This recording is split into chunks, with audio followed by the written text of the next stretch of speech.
સુઈગામ તાલુકાના ભરડવા ગામે જુવાર અને બાજરીના પાકને વ્યાપક નુકસાન. સર્વે કરી પાક વીમો માફ કરવા સરહદી પંથકના ખેડૂતોની ઉગ્ર માંગ.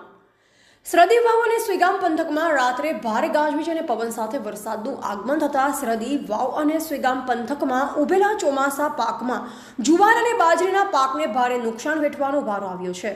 આ બાબતે ભરવડા ગામના દાનાભાઈ મીડિયા સમક્ષ જણાવ્યું કે આ વખતે સરહદી પંથકમાં ખેડૂતોએ મોંઘું દાટ ખાતર બિયારણ લાવી ચોમાસુ પાકમાં જુવાર, બાજરી, ગવાર, મગ જેવા પાકોનું વાવેતર કરેલ હતું.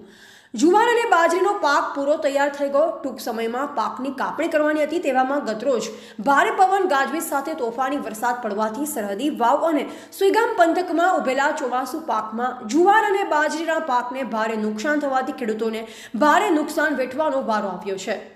ભરડવા ગામે ઉભેલા જુવાર અને બાજરીના પાકનો સફાયો બોલી ગયો છે. વધુમાં સરહદી વાવ પંથકના અન્ય ગામોમાં પણ ભારે નુકસાન થયું છે. ત્યારે સરકાર આ બાબતની ગંભીર નોંધ લઈ સર્વે કરાવી પીડિત ખેડૂતોના પાકનું વળતર આપે તેવી માંગ છે. જોકે દિવાળીની પહેલા ખેડૂતોને ભારે નુકસાન થતાં ખેડૂતોની દિવાળી બગડી છે.